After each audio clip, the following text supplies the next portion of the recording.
So I want to just give you the basics of the 6-word memoir lesson. This is how I do it in my classroom.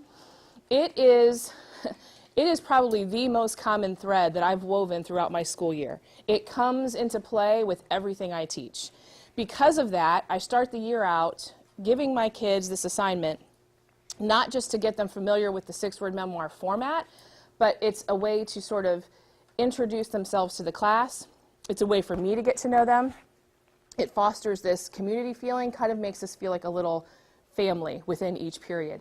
And so that's the purpose of it. So what I'm about to show you is the about 30-minute lesson that I give in week 1 of school, usually like pretty quickly, right after I've gone over my procedures. The first thing I do with them is I tell them, you know, we're going to be working on this thing called a 6-word memoir. So let's first of all figure out what a memoir is, because even at the 10th grade level, they're not quite sure how to say that word, much less what it specifically means.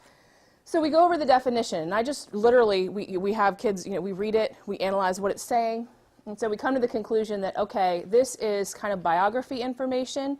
You can't do a memoir unless you have personal, intimate knowledge of whatever it is you're speaking about, and so we get them to understand that. That's what a memoir is. Then we move on, and I give them the history of the 6-word memoir, because this is not something I've created. I wish I could say that. I probably would have a little bit more money in my pocket, but I cannot.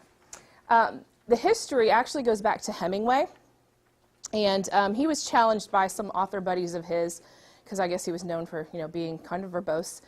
I bet you can't tell a story using only 6 words. And so pretty quickly he quipped back, for sale, baby shoes, never worn.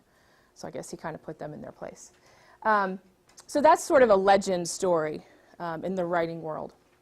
Smith Magazine, which is an online forum, in 2006 decided they were going to take this story and sort of put the same challenge out to their readers, thinking, oh, this will be like, you know, one edition of our magazine, you know, one weekly thing online. So they challenged their readers to do that, and the influx of 6-word memoirs that they got was overwhelming. They realized that they had tapped some kind of nerve within people. Everyone wanted to share their 6-word memoirs, and it wasn't just their readers. Famous people were contacting them. Oh, this is really cool. They gave them 6-word memoirs. And so since then, there have been at least 8 books published, and they range from, like, you know, 6-word memoirs for adults, for teens, for heartbreak. They even have some 6-word memoirs for Greeks, for Jewish people. Like, it's crazy, and I think they just base their books on what they're getting, you know, and they notice a theme, a pattern, a motif, if you will, and so they kind of put those together into books. So I try to tell them, you know, from what I've seen that other kids have done for their 6-word memoirs, here are some of the possibilities. It can describe you. It can explain your life. It can encapsulate a pivotal point, like where nothing was the same anymore. Summarize a motto. Inspire you. Those are just some things that I've seen. So that kind of helps them get the idea that, oh, I can go anywhere with this. Almost anywhere. I have had a couple students where I've had to say, no, you need to redo this. One boy did one with a picture of a person passed out on a couch, red Solo cups all over the place, and it was something like living for the weekend. Like, no, that's not really where we're going with this. So every once in a while I'll get one of those, but it's really not as common as you would think. Most kids take this seriously, and because they know they're sharing it with the class, they want it to be cool. They want it to be a picture of who they are. And that for the most part, they really do put some time and effort into that. Plus, it's the beginning of the year, and they're still like, you know. So that's kind of what I give them for some instruction on where to go with this. Then I answer this question. I try to answer it before it even crops up. Because as they start writing and coming up with their ideas, they will inevitably say to me, Miss Dyer, I have the coolest 7-word memoir. And I'm like, go back to the drawing board. Sorry, it has to be 6. Or I have 5. Sorry. So it is a 6-word memoir by definition. So I make them stick to that. I love that it's so open to creativity. They're all so different. And it's so neat to see your students get up and share a piece of themselves that they have chosen. Not something you specifically assigned. It was anything from their life. This is what they decided to pull out and put on display for the class. And there's something about that makes it more deeply personal. And I really do think it's something that helps that community feeling that you want in the classroom. Doing this lesson sets up the process So we do it about themselves because, let's face it, they're all pretty narcissistic. And so we do it about themselves because they'll remember that.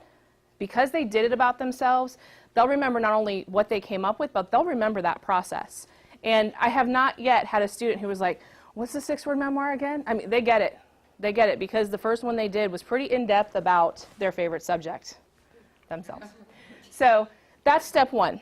Now, I hope that you can see the connection because what we do with it for the rest of the year has to do with curriculum, okay? So lesson 2, I'm just kind of isolating different ways that I use this throughout the year. They're not necessarily in order, but these are just different things that I do with the 6-word memoir.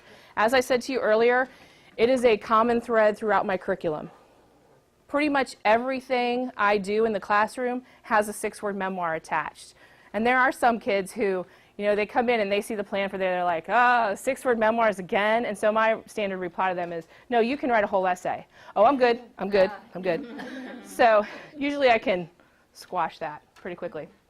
All right, so the next thing I want to present to you is something I do with characters a lot in stories, but to make it more cross-curricular, I changed the name to VIP. So I want you to start thinking of, in your curriculum, who are some VIPs, very important people, that you talk about, study, at least mention. You know, something comes up in your curriculum, I'm sure, with an important person somewhere. So I would suggest that when you do 6-word memoirs, you do this twice. Once to sort of summarize biographically, like who this person is, and then another one maybe to say their influence on whatever you're studying, their influence on the world, their influence on their area, whatever it is that, you know, it's relative to them, what was their influence? In my class, here's an example of how I use this. As 10th graders, they read Lord of the Flies. Now, the way we did the 6-word memoirs, we did a 6-word memoir of each character after chapter 2, which is when you've met them all, but you don't know really deeply who they are. And then we did another 6-word memoir at the end of the story when you have a very clear picture of not only who they are, but who they've become on this island. So if you're familiar with the story, you know these boys go through a pretty big change. So just to give you an example, this is a student sample, one girl who did one of her 6-word memoirs on Jack. You know, at the beginning, he was just kind of this mean kid. And so she wrote red hair, choir leader, mean eyes. And those were all descriptive explanations from the text. By the end of the story, when she really understood who Jack was, who he became, she wrote a bubbling volcano waiting to explode. And I love to use that one as an example because what it really shows you is character development. And so it's a really good way to show the kids, you know, when we talk about character development, this is what we mean. Now, the thing about the 6-word memoir is that it is only 6 words. I get that. And you might not want to just rely on that to say to your principal or your administration, hey, I've met my writing, goals. I've included writing in my curriculum with only 6 words. So I also want to show you some springboard activities. I don't just stop at the 6-word memoir. The 6-word memoir is always sort of a jumping off point because ultimately they need to learn to write. We didn't get the second highest scores in the county with only 6 words. You can't just stop there. We did other things with them. I actually polled my kids this year and I asked them, what's your favorite format for 6-word memoirs? What did you enjoy the most? And across the board, I didn't tell them what the other classes had said. Across the board in every one of my classes, they said, I like them all. I wouldn't want to do just one. They like the change of format. So make sure that when you use this in class, you kind of use a different format every time.